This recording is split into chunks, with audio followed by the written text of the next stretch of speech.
大家好，歡迎你哋嚟到呢個 One Hub Growth 集大莊嘅網上平台。今日我哋嘅講座係得到安省政府嘅 Seniors Committee Grants 資助。講座主題係了解長者如何避免成為詐騙嘅受害者。咁我先介紹一下自己，我個名叫Sam，係安省嘅註冊社工。除咗為大家講解呢個主題之外，我仲會訪問我哋嘅話劇團隊嘅詐騙分子嘅特徵。第一係貪婪，貪婪係指過度嘅渴望，例如對錢、地位或者係權力嘅渴望。錯誤嘅權力意識，覺得佢哋有權係得到老人家嘅錢或者係財物。機會主義，想擁有他人嘅資金同財產。咁我哋睇下長者方面，長者點解成為詐騙嘅對象呢？第一，行動唔方便，社交活動能力較少，白天呢有較多嘅時間去睇所有電郵、接聽電話、應門同埋回覆陌生人嘅信息，有健康嘅需求，可能心急買藥求醫而受到詐騙。孤獨，長者可能冇親友喺身邊提供意見，獨居嘅長者特別容易受到騙徒嘅攻擊。一封友善嘅電郵或者係電話嘅聲音，可以令長者信任佢哋。不懂電子技術，唔係所有老人家都可以自信咁去用電話同埋智能手機。有啲長者可能會比較依賴他人幫助，如果有人去幫助佢哋，可能好容易信任其他人。財務狀況，退休長者可能有較容易動用嘅積蓄。咁我哋而家一齊去睇下針對長者嘅網絡詐騙。第一係電子郵件和短信詐騙。第二係技術支援詐騙。第三係愛情騙局。第四係投資欺詐，特別係電子貨幣騙局。第一係網絡詐騙，電子郵件和短信詐騙，係一種常見嘅網上詐騙，利用電郵同短信去誘騙你披露個人或財務資料。呢個係一個聲稱加拿大政府發出嘅短信，寫住加拿大政府寄俾你540加元嘅福利。加拿大政府唔會經短信通知，千祈咧就唔好按呢個鏈接。呢個短信聲稱由安省服務局發出，寫住有關車牌嘅事項，會俾翻你120加元。同樣，千祈唔好按呢個鏈接。佢哋可能要求你點擊呢個鏈接，將你引導去偽裝成銀行或者係政府等可信機構嘅假網站，同埋通常佢哋會係串錯字，甚至係要求你提供個人財務資料入錢俾你，仲有叫你下載一個文件。咁我哋一齊睇下有咩危險警號。發信電郵或者短信，自稱係來自合法嘅公司或者係機構，用令人感到興奮或者係焦慮嘅消息，引導你立即行動。例如聲稱可以獲得稅局嘅退款啦，或者你個賬戶被凍結，試圖引誘你提供個人嘅資料。咁喺保障措施方面，千祈唔好按下不明來歷嘅鏈接，唔好下載來歷不明嘅附件。留意拼字錯誤嘅電郵或者係短信。唔好因為網址睇落去好似好相信而信咗呢個信息喎。小心聲稱來自政府嘅信息，呢啲部門唔會透過電子或者係郵件轉帳金錢俾你哋嘅。第二係技術支援詐騙，騙徒會透過彈出嘅視窗，令你嘅電腦睇落嚟咧好似被封鎖，並提供一個電話號碼令你聯絡佢。有一日，阿 Jane 佢用電腦嘅時候，就彈出呢個螢幕咯。千祈唔好打呢個電話支援電話喎，因為咧騙徒咧會製造一個好緊迫嘅情況，要你立刻行動。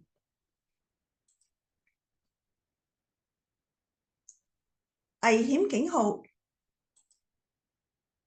網站咧會彈出一個視窗，要求你緊急撥發一個電話。信息聲稱你嘅電腦被感染病毒，或者咧係緊急咁要更新。假嘅技術支援人員可能要求你支付費用嚟到維修呢個電腦，同埋要求用信用卡或者係匯款嘅方式去付款。咁喺保障措施方面，唔好撥發彈出嚟信息嘅電話號碼，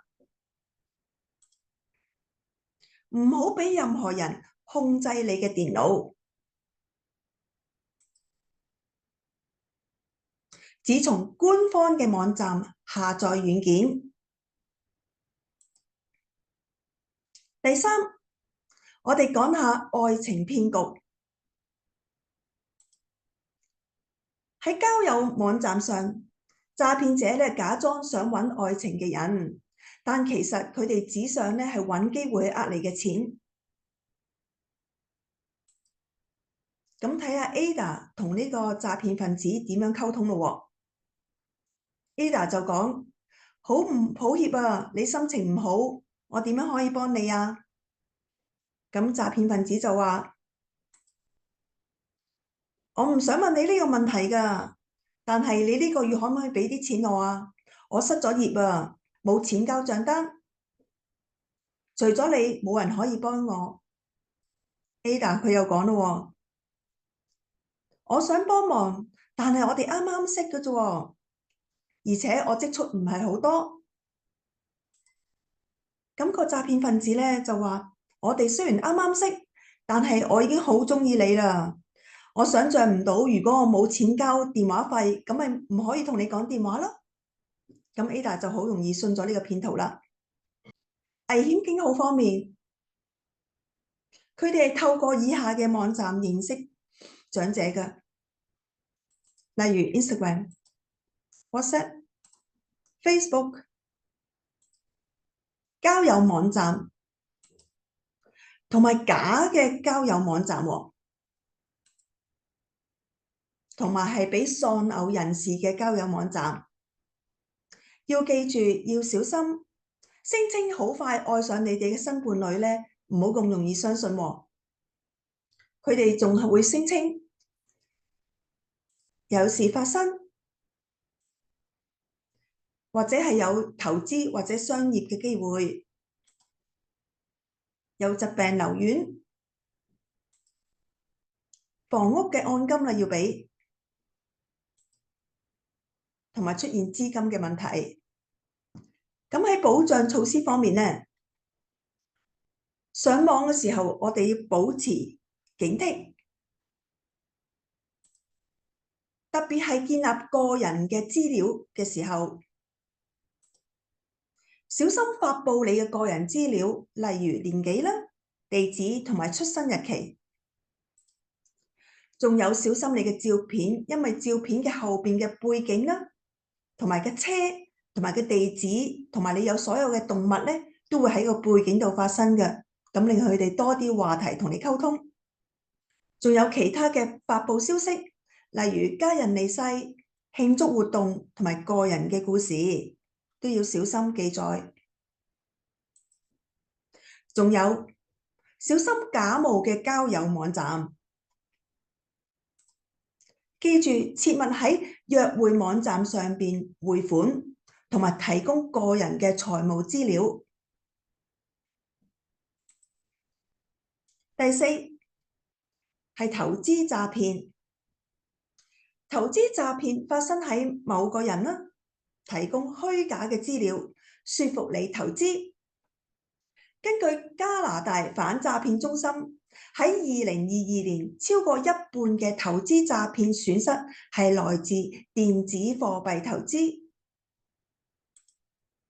阿 Ben 收到一個投資電子貨幣嘅信息，裏邊寫住，如果想投資呢個高回報嘅機會，你可以點擊呢個鏈接，可以咧就知道咧呢個電子貨幣可以幫你賺幾多錢喎。仲有佢哋甚至係有成績嘅報告表俾你睇，好似係真咁。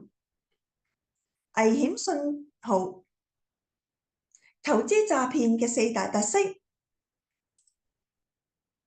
高過正常嘅回報，同埋好少甚至係冇風險，獲得內部嘅消息或者熱點嘅投資建議，使用高壓嘅推銷手法，騙子或者騙子嘅公司冇註冊係售賣呢啲投資產品。保障措施方面，唔好俾任何人搖佢控制你嘅電腦，去幫你開設投資嘅賬戶。喺投資之前呢，請檢查同核對呢間公司嘅網址啦、電話、電郵地址同其他嘅詳細資料。小心陌生人俾你嘅投資機會，有時甚至係自己嘅朋友同埋屋企人，佢哋都會上當嘅。咁我哋而家一齊去欣賞呢個短片，個題目係叫做便宜莫貪，慎防詐騙。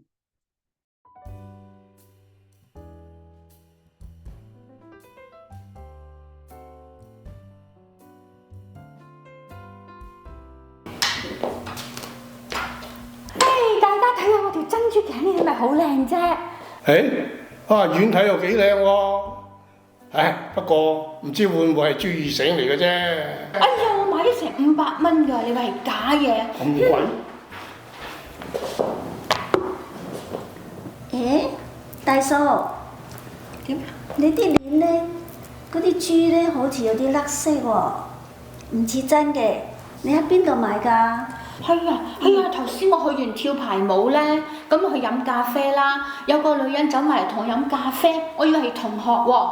佢猛讚我條耳環靚，又話佢屋企係做珠寶生意嘅，咁啊啲同學仔又同我講價，由1000蚊啊講到500蚊咋，我睇見又咁靚，又好想買，咁又500蚊又唔係好貴啊，咁咪買咗佢咯。係啊。其實咧，有陣時群組壓力咧，會令你覺得唔買好似唔好意思，所以咧好多騙徒就中意去社區中心咧揾食，不過人多，而你又未必認得晒佢哋。係啊，認得㗎。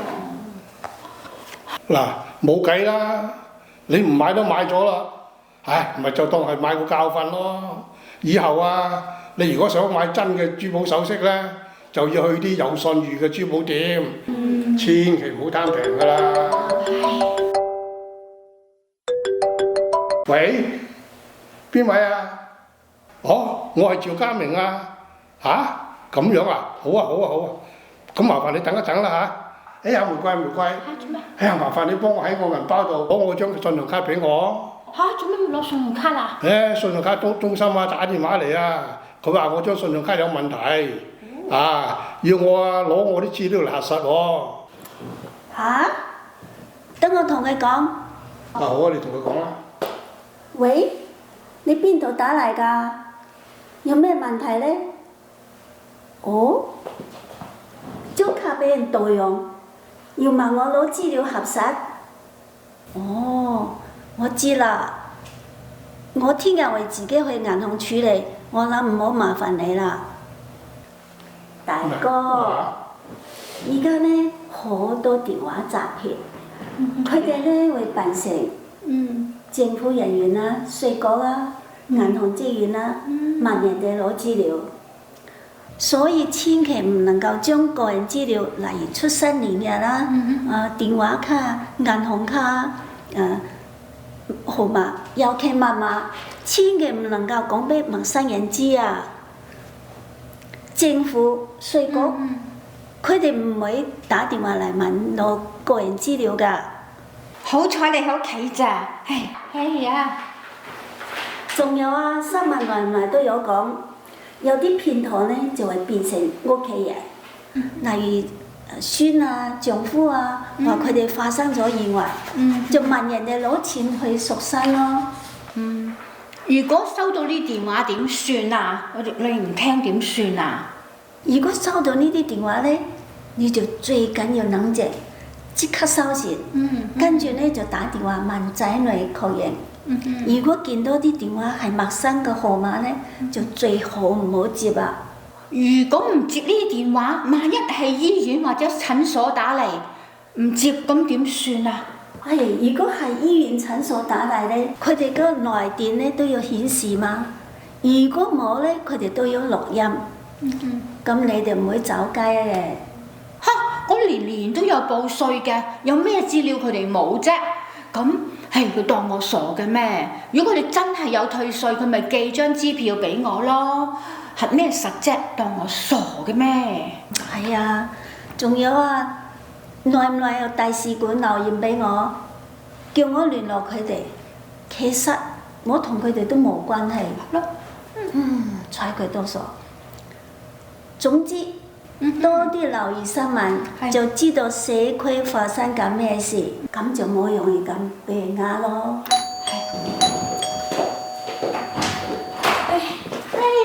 你頭先又話2點鐘啊，而家成3點3啦。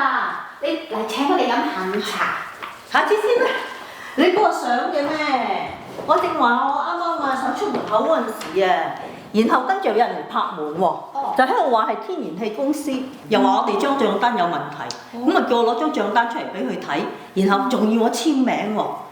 唉，你嗰個傻嘅咩？新聞都報道過啦，好多時呢啲咁嘅人啊，專係呃啲老人家噶嘛。咁我然後跟住我咪叫阿仔出嚟咯。哇！佢一見到啊後生仔出嚟啊，即刻啊借啲耳咁，然後走咗啦。係啊。唔怪得啦。係啊，而家啲騙徒啊，好中意扮成嗰啲工作人員啊。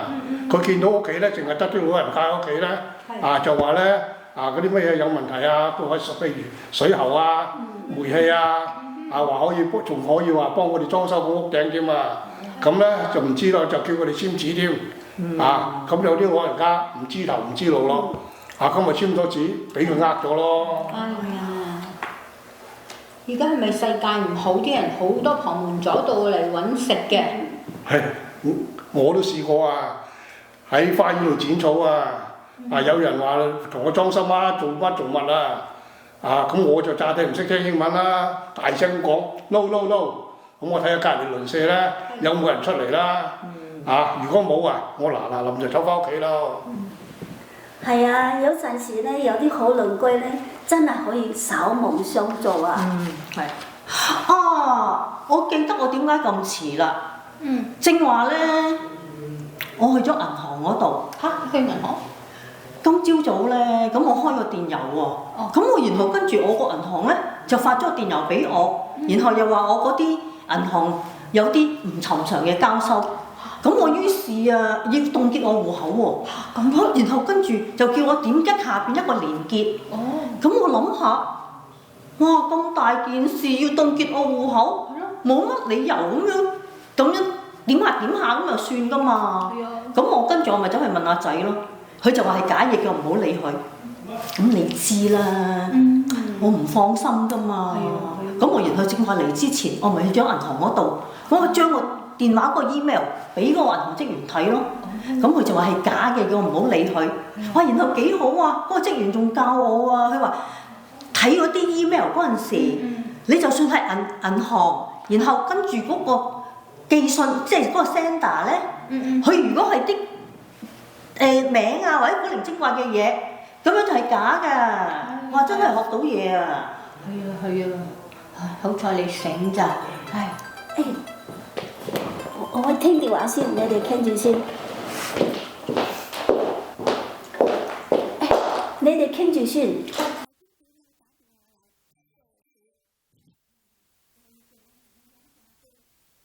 咁我先啊。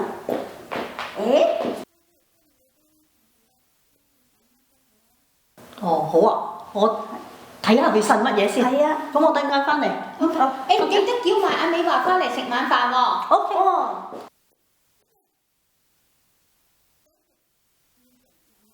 OK。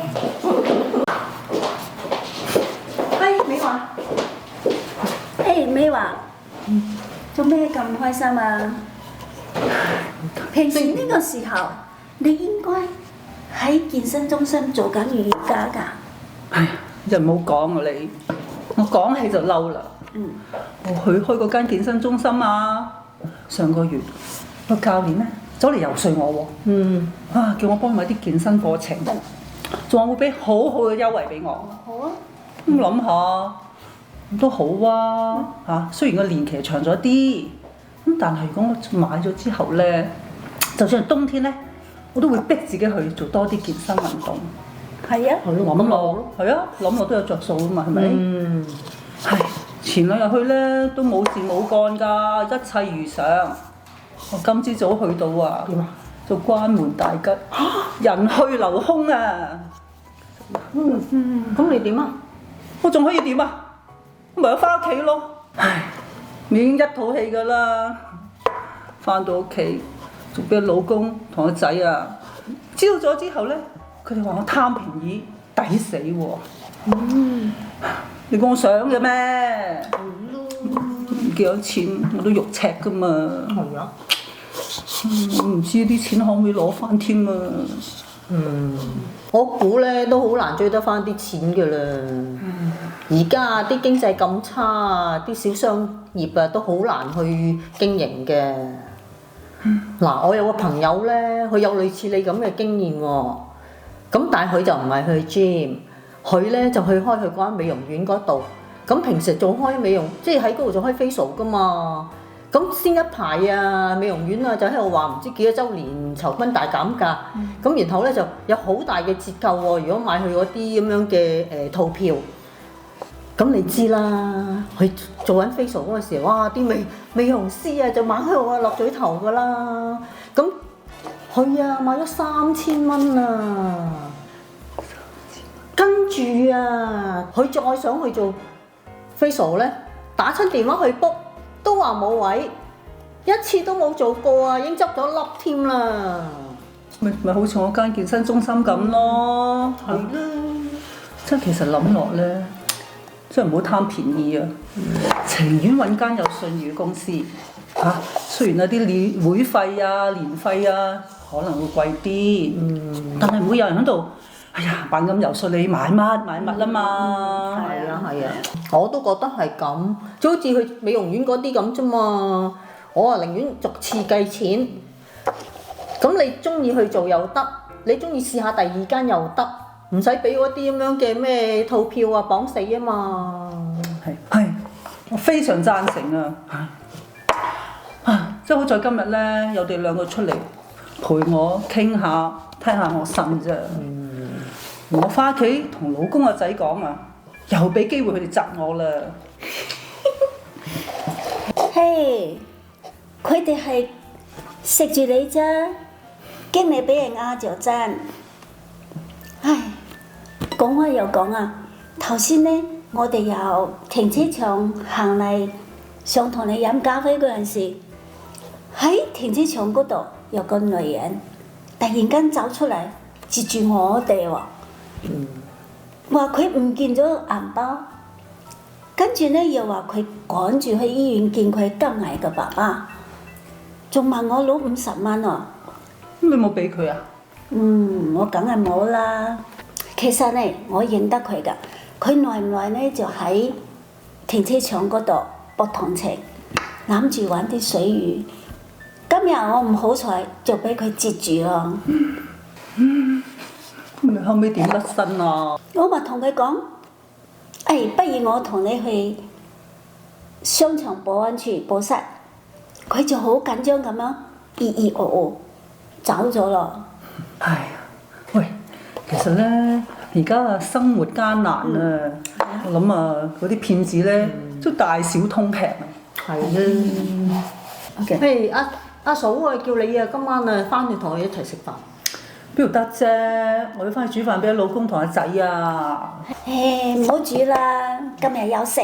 係咯，去兩仔爺啊！今日啊，朝頭早嗰陣時啊，激到你咁嬲，等佢兩個仔搞掂啦。係啊，等睇下你仲敢唔敢啊？得罪我哋一家之主啊！咁啊係，聽你話。等我哋食完蛋糕咧，我買隻燒鴨。好，好 ，OK。真係好笑啦，真係好笑啦！咩嘢咁好笑啊？同邊個講電話啫？我班排舞班同學咯，佢哋早排啊叫我去聽個健康講座係免費㗎，又日日送添喎，幫佢攞識多啲健康資訊啦，咁啊本嚟都係好嘅，不過我就唔得閒冇去咯。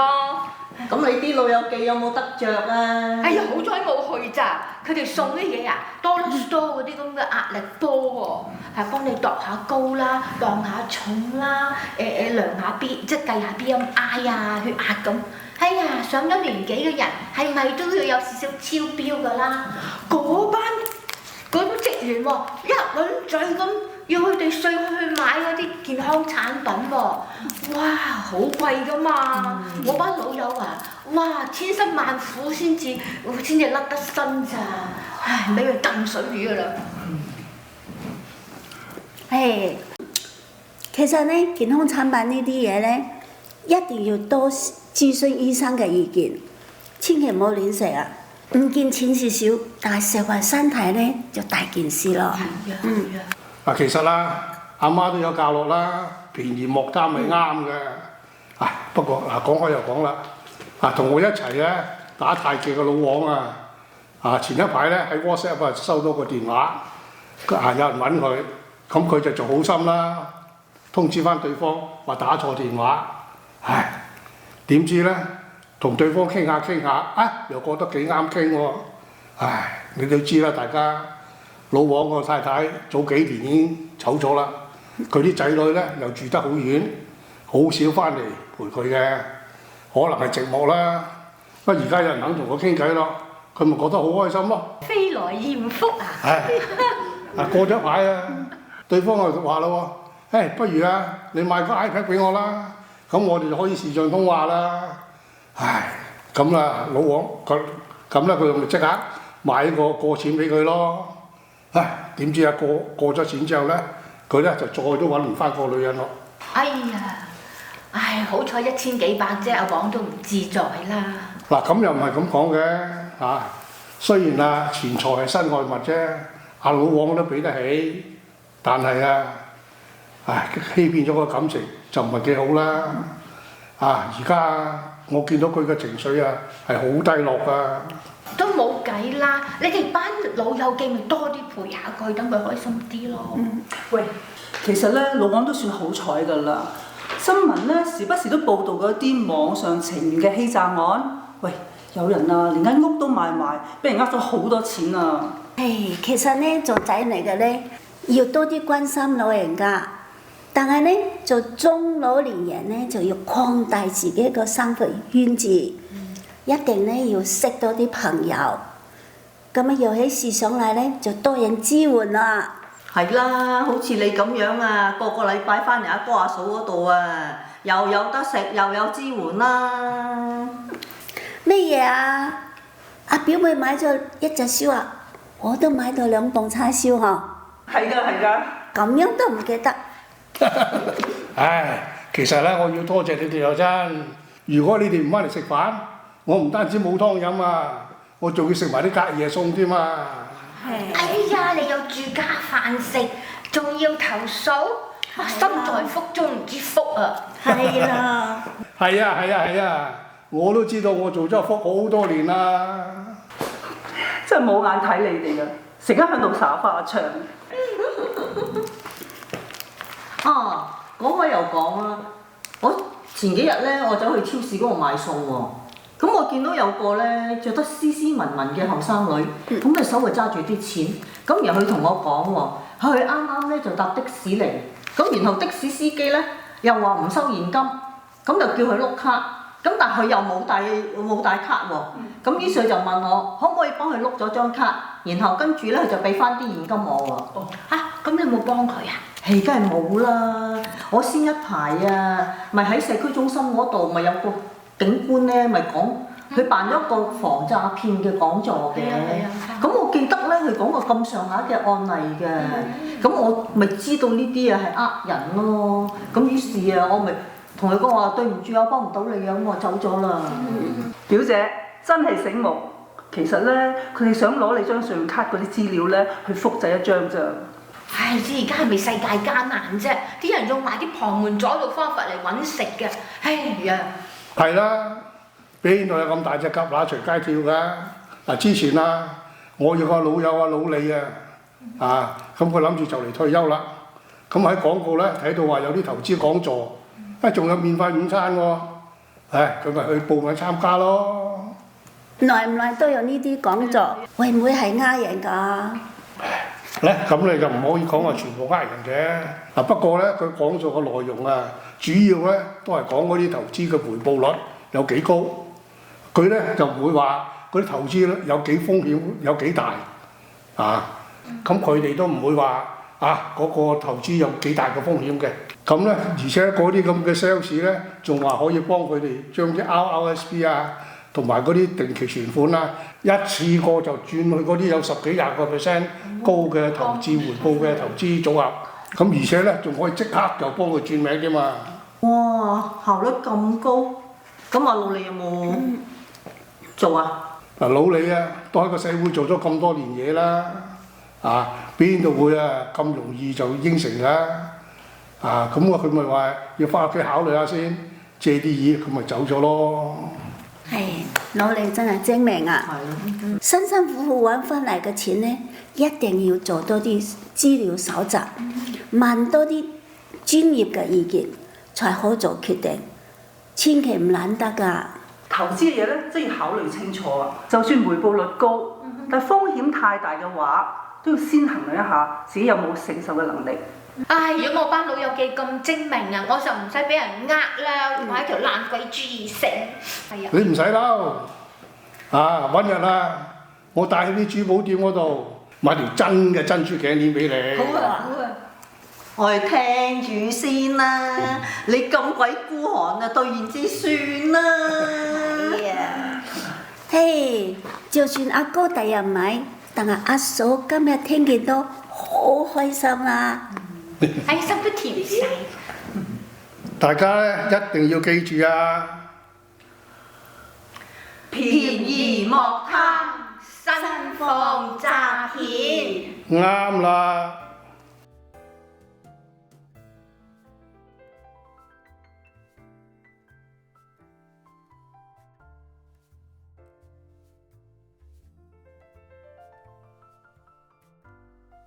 哎呀，你唔好嬲，第日咧，我帶你去一間真正嘅，我帶你去一間。真嘅知識。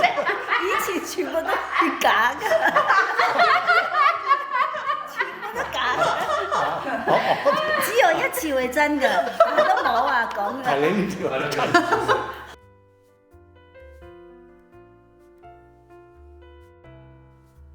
其實投資嘅嘢咧，真係要考慮清楚啊！係嗰啲回報率係高啊，不過咧，如果風險太大嘅話咧，你都要衡量一下。好啊，我哋可以玩10零次嘅呢度。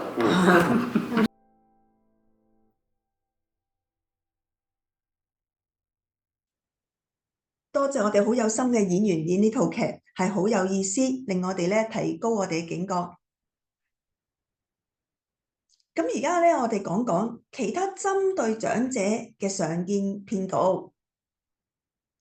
緊急詐騙或者叫做祖父母騙局、身份盜竊、醫療欺詐、上門維修服務嘅詐騙、獎項騙局、慈善詐騙。首先，我哋講講緊急詐騙或者叫做祖父母詐騙。呢個係一種電話行銷嘅詐騙，利用長者對親人受傷或者係遇到困難嘅恐懼嚟到行騙嘅。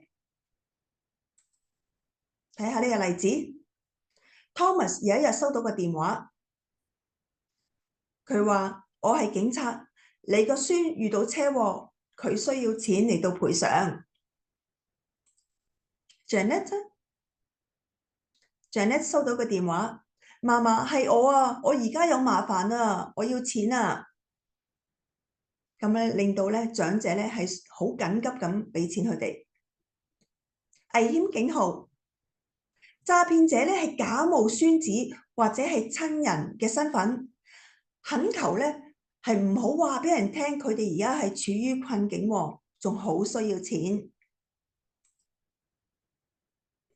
假冒警察或者係其他專業人士代表孫子去打電話俾你，聲稱咧係幫緊你個孫。咁保障措施方面，小心提防騙子咧，佢可能咧係利用以下嘅場景欺騙你：因為被捕而需要保釋金，遭遇車禍後急需用錢，需要錢從外國翻嚟，需要錢支付律師費、醫院嘅費用。仲有記住，千祈唔好向嚟嘅電話提供個人資料，同埋等佢哋話俾你聽，唔係你話俾佢聽，或者係問佢哋只有屋企人知道嘅問題。身份盜竊，身份盜竊係一種嚴重嘅罪行，盜用你嘅個人資料，並意圖咧用你個名去進行欺騙詐騙。睇下黃生黃太回覆咗一個不明來歷嘅發件人，並提供個人資料。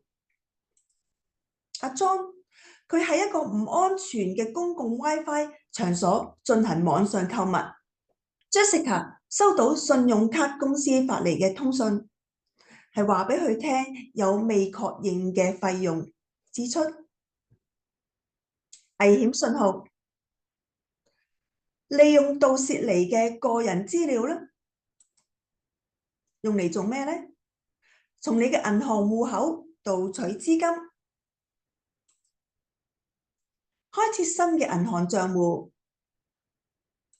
申請貸款、信用卡同福利，或者係租屋，或者係租汽車。咁喺保障措施方面，經常更改密碼以確保安全。切勿透過電話係透露自己嘅個人資料，避免使用唔安全嘅公共 WiFi 進行網上購物，同埋登入你嘅銀行賬戶。喺完成網上財務交易之後，一定要離開網站 log out。仲有係檢查帳單同其他財務嘅記錄。跟住為大家講講嘅係健康與醫療詐騙。騙徒試圖向你出售一啲聲稱可以改善各種健康狀況嘅產品。你睇下 Anna 遇到乜嘢？佢遇到假冒嘅網站上網藥房，利用互聯網或者係垃圾郵件啦，提供一啲價錢非常之平嘅藥物，而且呢啲藥係唔需要醫生處方嘅喎，仲係提到呢啲藥係可以快速咁治療嚴重嘅疾病，甚至有啲名人都係用緊呢啲藥嘅喎。危險信號，咁佢哋會提出健康同醫療產品嘅優惠，注意聲稱神奇嘅療法係可以醫好多病嘅喎，咁你就唔好相信佢哋，甚至要小心假嘅網上藥房，佢哋透過社群嘅媒體、電話、垃圾郵件同埋網站嘅廣告去聯絡你哋。其實喺安省醫療保健系統中咧都有詐騙嘅行為喎。醫務人員可能係收取無權索取嘅服務費用，咁我哋點樣去保障自己呢？唔好喺壓力之下承諾任何嘅嘢，係冇靈丹妙藥可以治癒疾病嘅。要知道，要從醫務人員咧獲取有關藥物、補充劑同埋其他醫療嘅資料，對名人或者係代言人推薦嘅藥物要保持懷疑嘅態度。付款前係先要檢查每一件商品或者係醫療服務嘅價錢。如果你真係對某種藥物或者係健康產品係有感興趣呢，其實你可以向你嘅醫生係詢問意見。跟住我哋講講上門維修服務詐騙。加拿大嘅上門服務維修詐騙咧係正在增加嘅，尤其係針對長者。騙徒嘅手法可能係包括不請自來嘅上門推銷交易。咁有一日 Queenie 開門喎，有一個人士同佢講：如果你可以俾我現金，我可以呢個俾你好好嘅折扣嚟幫你咧係修理你個暖爐嘅。另外 Mary 咧，當開門嘅時候咧，有個人同佢講喎：我發現你屋企個屋頂有問題啊，我可以免費提供檢查。危險信號，上門服務包括通風道嘅清洗、電話線咧有關係，可能係煤氣管道或者係暖氣嘅維修。咁騙徒係迫使你點樣呢？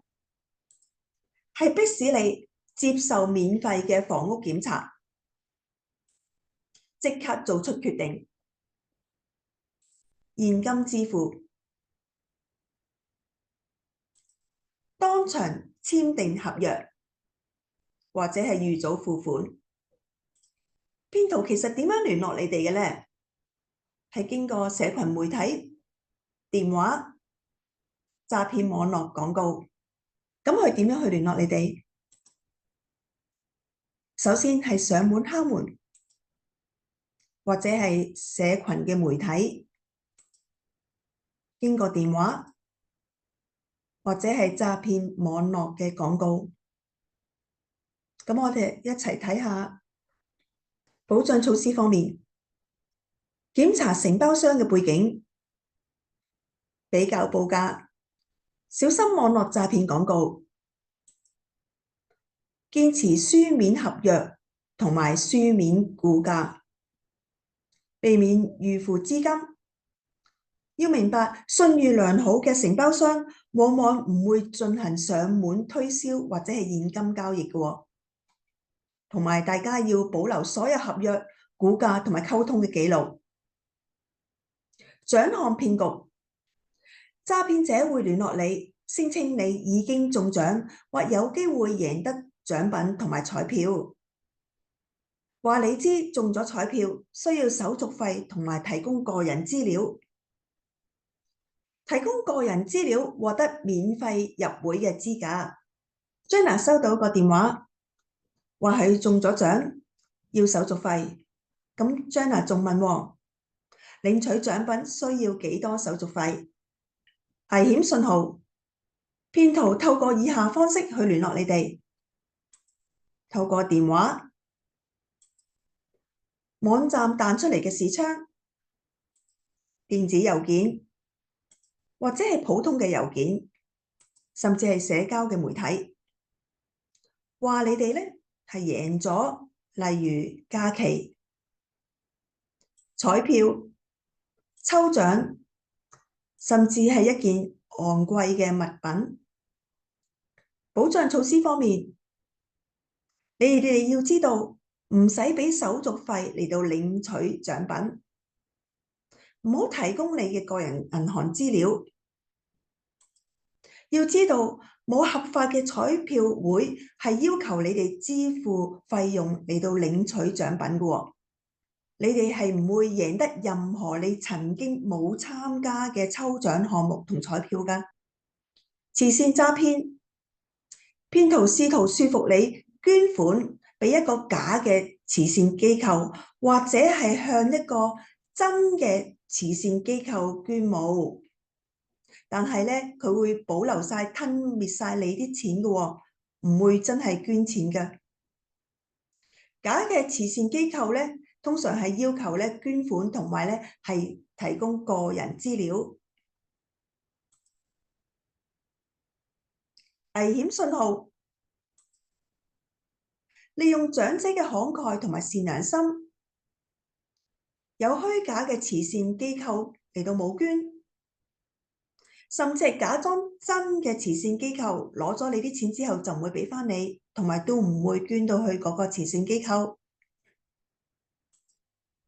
同長者嘅聯絡方式有經過郵件、電子郵件，甚至喺街上同你講嘢，叫你捐錢，敲你個門，透過電話，甚至係收集箱同埋虛假嘅網站。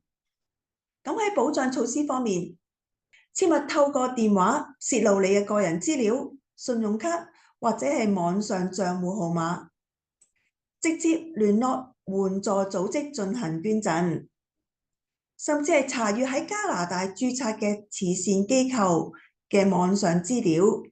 咁呢度係一個電話啦，你哋可以打電話去，甚至我哋有個網址係俾你查詢嘅。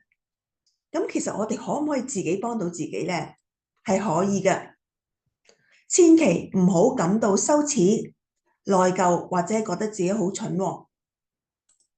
要主動啲尋求家人同朋友嘅支持。記住，唔好獨自自己去面對呢啲事啊，同埋係要積極嘅生活。咁我哋喺報警方面呢，如果真係有緊急嘅情況，立刻咧就打911。喺一啲非緊急嘅情況，你可以打當地嘅警察局，佢哋係有長者支援服務隊嘅。例如多倫多嘅警察局係呢個電話，約克區嘅警察局係呢個電話，加拿大反詐騙中心為咗協助警方調查，呢個組織會透過報告共享所收集嘅資料嚟到支援執法部門。呢個係佢哋嘅網址。如果大家登上去個網站，就要 click 呢個 report fraud， 咁樣就可以係報案㗎啦。咁去到嗰個網站之後，大家可以選擇透過詐騙報告系統線上報告，例如係用你嘅合夥夥伴登記啦，例如你嘅銀行啦、online banking 嘅資料，或者係用你嘅 GC key， 係用你個密碼同埋你個 username 個 ID， 或者你哋唔想係 online 上網係報案嘅，可以直接打電話舉報。呢個係個電話，佢哋由周一至周五上午10點至下午4點45分嘅，呢個係東岸時間。跟住我哋係有安大略省證券委員會，佢哋保護投資者，促進公平嘅市場交易。呢個係佢哋嘅網址，所以你哋投資之前要查看嗰間公司或者嗰個人嘅資料，睇下佢哋有冇登記。你哋可以選擇個人或者係公司再打上個名，就知道佢哋有冇登記係售賣呢啲一啲係投資嘅項目。信用報告可以索取你嘅信用報告，檢查有冇騙徒係用你個名義去開設賬戶同埋累積債務。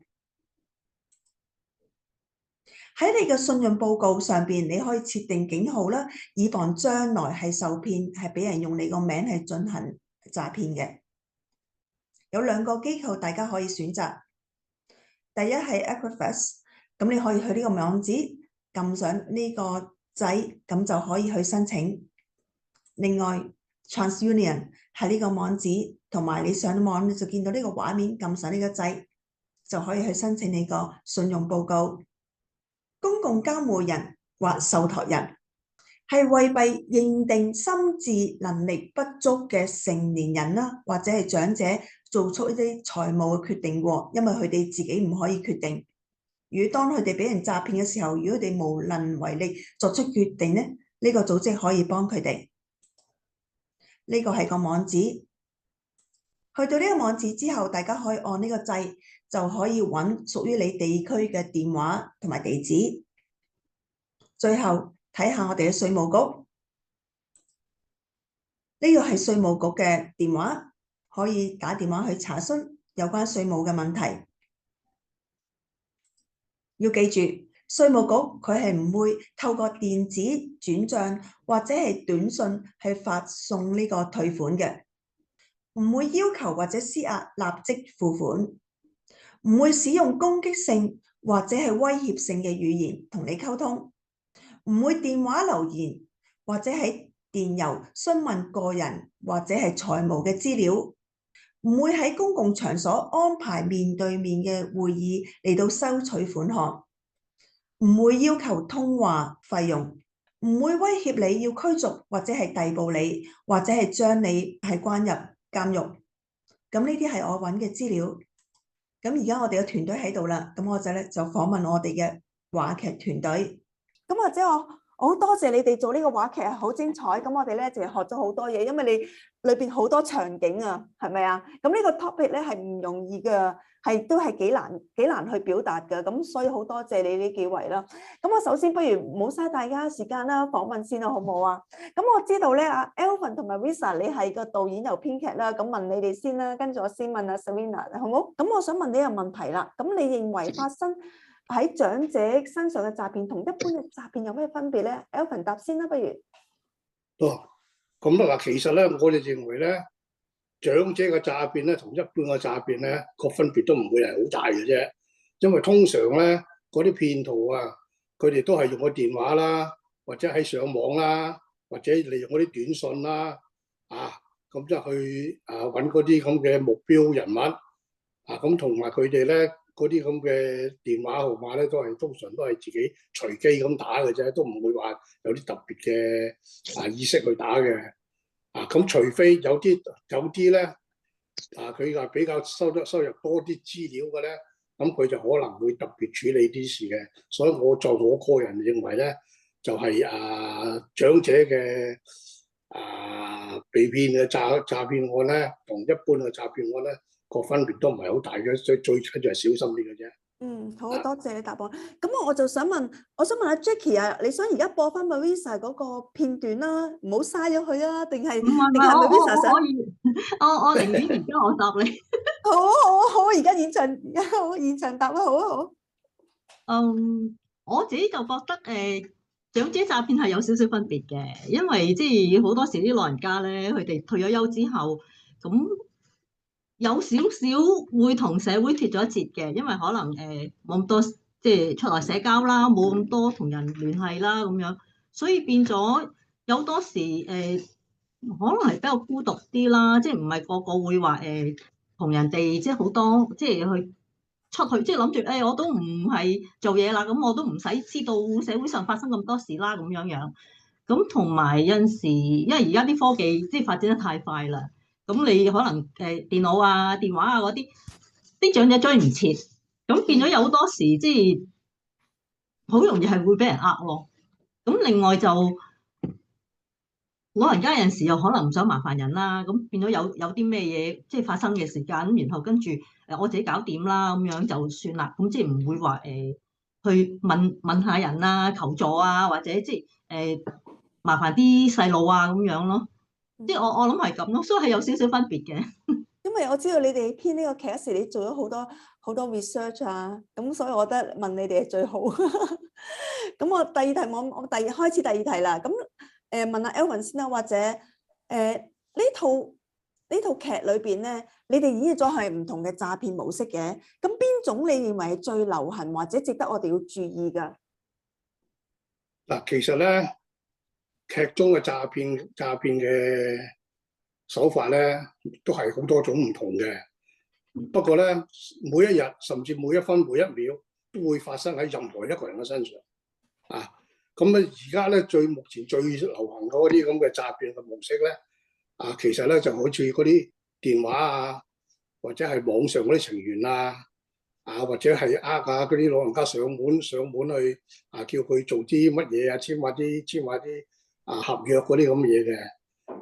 但係咧即係劇中咧，咁佢其實好多時候我哋主要咧目的咧，就如果大家係唔想俾人詐騙咧，就最重要一樣嘢咧，就千祈唔好有一個貪字因為好多時咧都係因為貪小便宜啦，或者好似有啲佢又貪有啲免費午餐啦，或者貪有啲佢升職嘅機會又高啲咁樣，變咗咧，咁佢就好容易俾人哋呃到噶啦。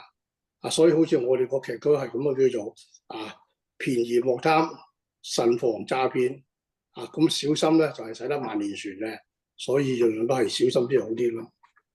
其實咁你咪答咗劇中嘅中心目的㗎啦，其實已經答咗。咁 Marissa 有咩補充啊？其實都係好似阿 Alvin 咁樣啦，即係我覺得係有啲中心目的。我諗係如果老人家係你見有疑問嘅時間，即係唔好咁心急，即係停一停，諗一諗咁樣咯，即係揾人問有啲咩事。咁最後一題啦，你哋咧點樣去描寫家人對受害者嘅支持咧？係避免重新再陷入呢個詐騙嘅陷阱。我答啦，好啊。你答。其實咧我如果咧有家人係一個受害者咧，咁我哋就應該咧就係好嚴咁去安慰下佢嘅，同埋咧亦都要去了解下佢點解會俾到呃嘅過程係點樣，就千祈咧就唔好責怪佢哋。咁令到佢哋以後咧就唔會再重蹈覆轍，再次被人Marissa 有冇補充？基本上都冇，因為即係其實最緊要真係唔好指責佢哋咯，因為即係已經係俾人呃咗，已經係唔好受噶啦嘛。咁即係我哋提供翻正確嘅方法，咁等佢哋變咗可以去即係下次再面對咁嘅事嘅時間，識得去處理。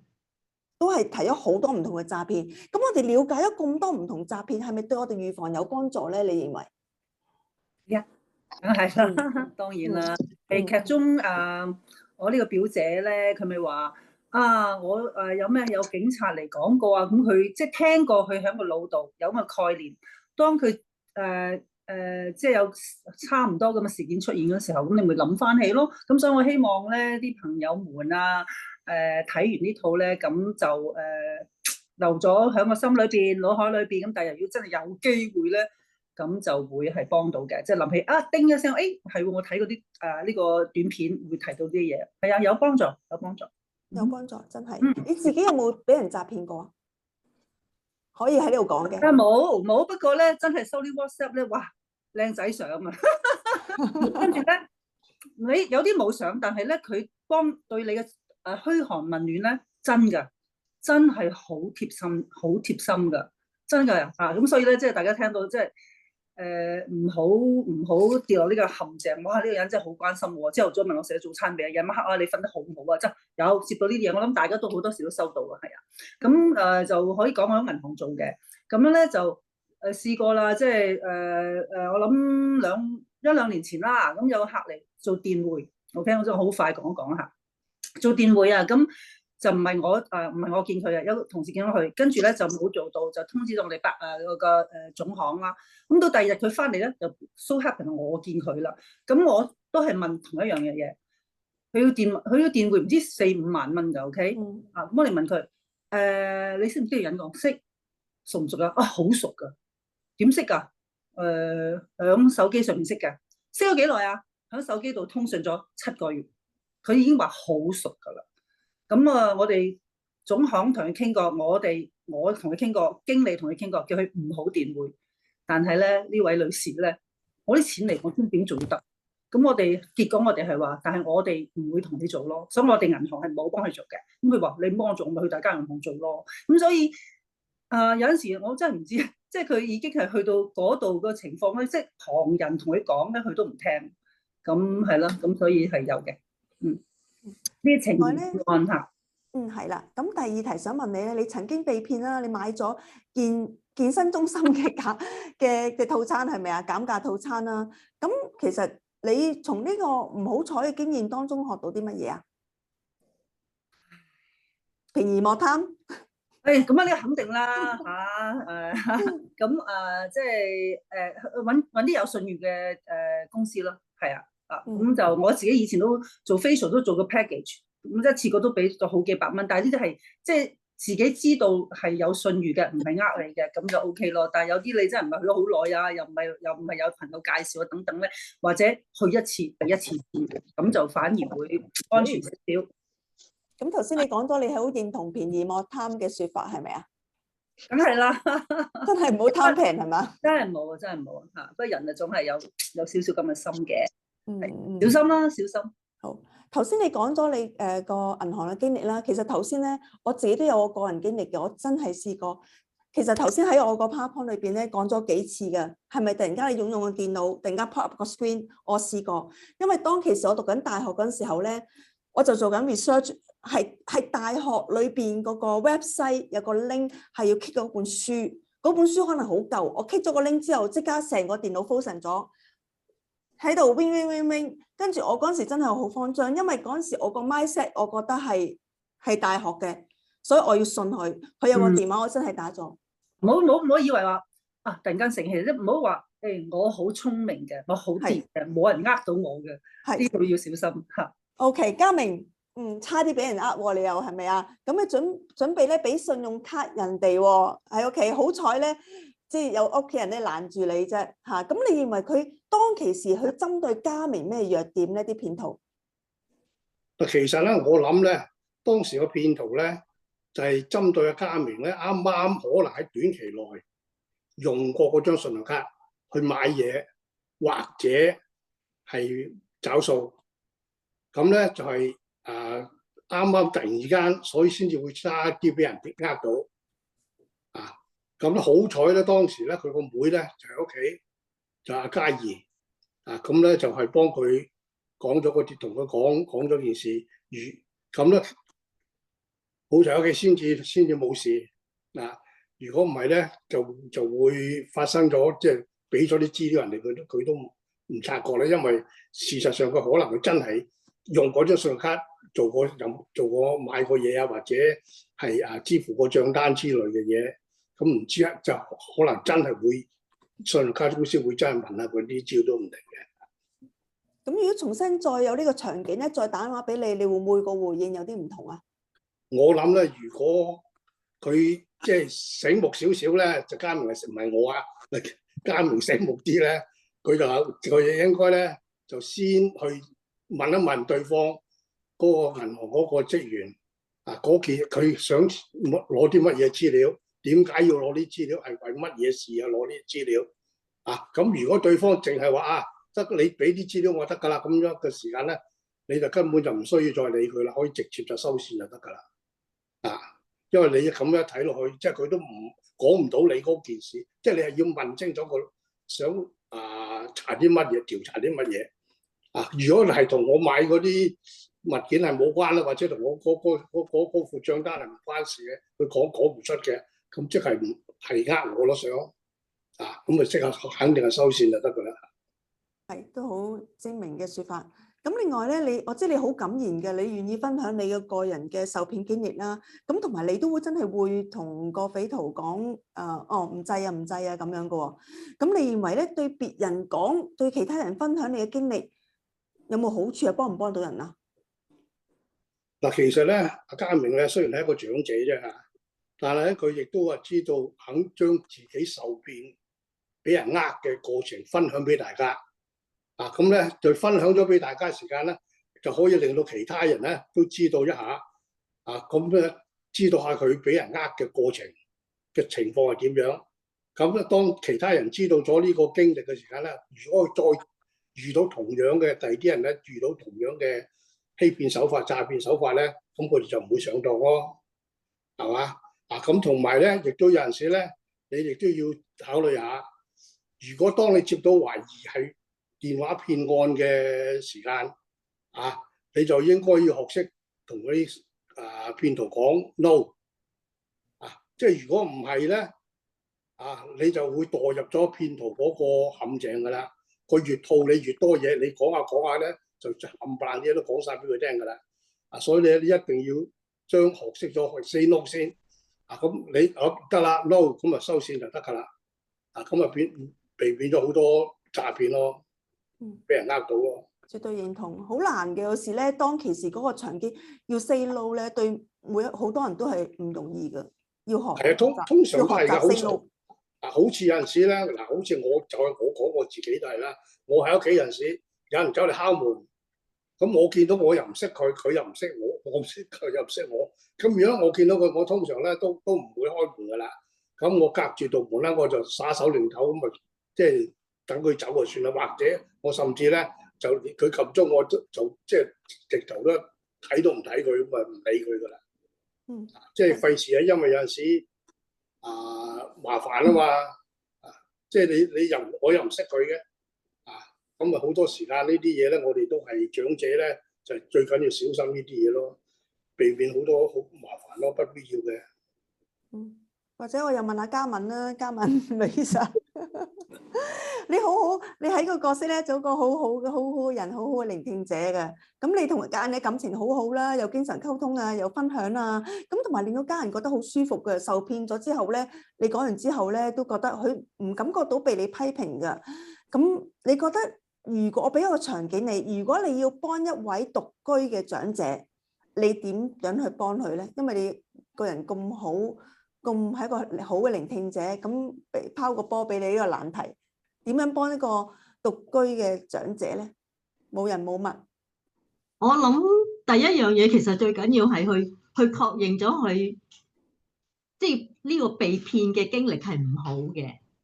咁但係即係因為通常嚟講，俾人哋呃咗，你會覺得你會自責啦，你覺得自己點解死蠢啊？即係冇用啦咁樣，即係咁，我覺得即係已經係嬲啦，即係好似阿美華咁樣，即係佢又嬲，然後又要俾個老公同阿仔喺度話佢貪小便宜，咁其實佢自己係好唔開心啊，又唔見錢，咁呢啲我覺得係即係我哋要去認同佢呢個唔開心嘅情緒係啱嘅，即係 OK 嘅，即係可以接受嘅。咁今次俾人呃咗，咪下即係學精啲咯，即係。我哋可以即係提供即係下一次再有即係發生嘅時間有啲咩應對嘅辦法啦。好似正話你個托煲你都講咗好多即係唔同即係我哋可以做嘅嘢咯。咁所以變咗我諗係即係一齊去面對咯，即係話俾佢知即係有支援嘅你要出聲，即係唔好或者即係俾人呃咗就擺喺心嗰度咁樣嘅。好多謝你，真係做你家人真係好。咁仲有我同埋你講嗰句，我記得你係即係好認同你講過，你話咧家人嘅好重要啊，真係嗬，家人嘅角色好重要。咁你就此有咩想同我哋分享啦？家人嘅重要性。唔好説教咯，即係唔好以為即係被呃嗰個人係蠢咯，因為即係就算我哋有陣時睇新聞，佢都知係好精明，讀好多書，大學教授都會係俾人呃嘅，咁所以變咗。唔好話覺得如果我係俾人呃咗，咁樣就係即係好蠢啦。因為其實而家係即係啲騙徒真係啲手法係日新月異。咁其實喺呢度有好多個案，我寫嗰陣時其實有好多我自己其實係都經歷過嘅，即係好似電腦嗰個突然間 pop 出嚟話銀行嗰度 send 個電郵俾我話凍結你戶口啊咁樣。咁呢啲即係其實真係我自己親身經歷過咁，然後跟住我真係走咗去銀行嗰度問，咁所以變咗係好多時都會發生。即係我唔係一個精明嘅人，咁但係即係普通人，你其實我嗰時就係比較後生啲，所以即係嗰時都未係長者，我已經其實經歷到啲咁樣嘅嘢，所以變咗如果到係長者嘅時間，有好多時可能你如果對社會嘅資訊冇咁熟悉嘅時間，咁樣可能有陣時你真係會俾人呃到咯。玫瑰你好，第一條問題，你唔信陌生人買咗一條注意繩，你認為係咪因為群眾嘅壓力令你唔買唔得呢？群眾嘅壓力係會令到我哋有時會覺得面子問題啦，唔買係唔好意思嘅。咁好多啲朋友啊，或者啲群眾喺對你七嘴八舌咁講，哎呀好抵啊，好買啊，好抵買啊，第二次冇噶啦，呢個係只此一次，冇下一次噶啦。咁你會覺得好多壓力，又要顧面子問題啦。我哋唔識 say no 嚇，或者係會等我考慮下啦。有時唔會咁諗嘅，咁就想快快脆脆搞掂佢。有時亦都係我哋會覺得好似真係有好嘅 deal 啦呢度，咁有時亦都可能有少少貪小便宜啦嚇，咁我哋覺得都好啊，咁去商場買係貴啲嘅，我哋喺即係個群組嗰度買，或者係咁有人好似咁嚟銷售係抵啲嘅嚇，咁呢啲都會令到我哋會做咗錯誤嘅決定㗎，咁希望大家要留心下啦。第二題，你好感慨咁講咗一句說話，唔知係咪而家嘅生活困難，好多人都用旁門左道去揾食，呢個係一個好好嘅問題。你有冇諗過點解騙徒專係針對長者？咁另外咧就講話世界艱難啦，咁好多人真係用旁門左道嘅方法嚟揾食嘅嚇。咁老人家係容易啲受騙，就係因為我哋如果有人post 係話你個仔啊孫啊俾人哋綁架咗啊，你快啲send 啲錢嚟做贖翻幫佢贖身啦，唔係就會撕票噶啦。咁我哋會因為愛子心切啦，愛孫心切，我哋會覺得好驚啊，咁會做好多錯誤嘅決定，咁又或者去銀行即刻匯錢去邊度啊咁樣。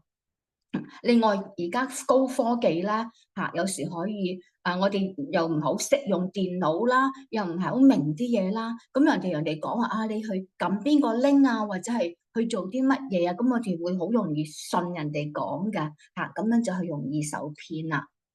另外就係可能都會有啲貪小便宜啦貪心或者呢個投資似乎好好喎，可以成20% 回報30% 回報喎，但係佢冇同你講佢個風險係點樣嘅，咁我哋都有時係會有少少利欲熏心啦，咁就會容易上當受騙咁可能另外有時可能有啲人話用感情問題啦，或者係你喺 online 嗰度識咗啲唔好嘅朋友咁就變咗亦都係俾人哋呃咗嘅。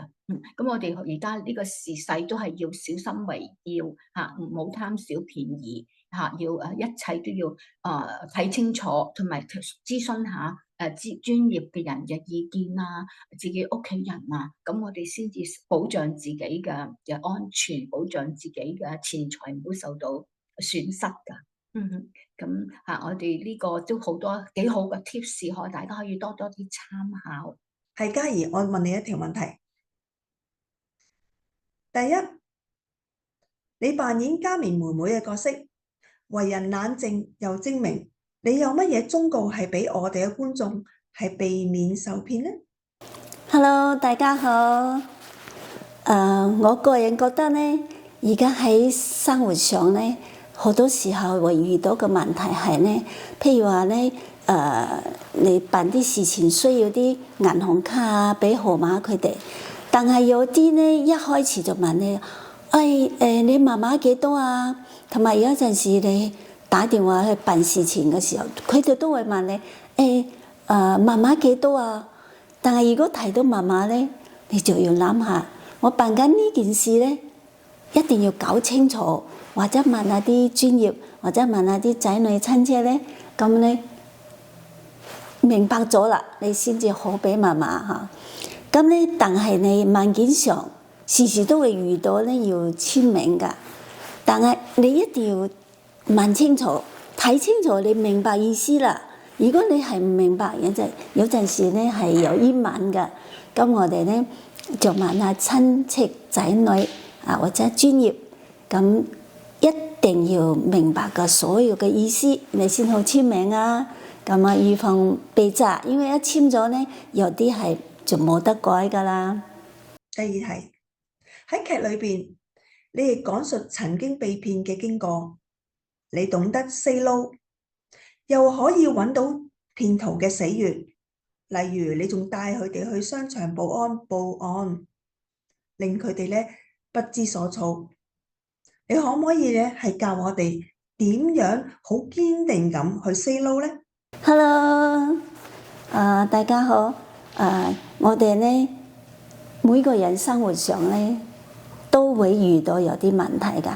譬如話最近咧，我有個朋友啊，佢屋企有爆廢窗要修補啊，因為咧有啲水氣，咁佢就揾啲嗰啲玻璃公司嚟幫佢整。咁打價咧，佢就話：哦，你啲玻璃係冇顏色嘅咧，係最平㗎。咁如果你用啲保溫咧，就有少少綠色嘅，就貴啲。咁你咧就要全部換晒一樣綠色。咁佢個朋友就話：哦，我咁樣啦，我用普通玻璃照翻我呢個白色啦，咁平啲啦，又咪講好價錢啦，要做啦喎。咁但係當佢嚟幫佢做嘅時候，要俾錢嘅時候咧，叫出嚟啦。佢就話：哦，唔係啊，你呢個係即係保溫玻璃喎。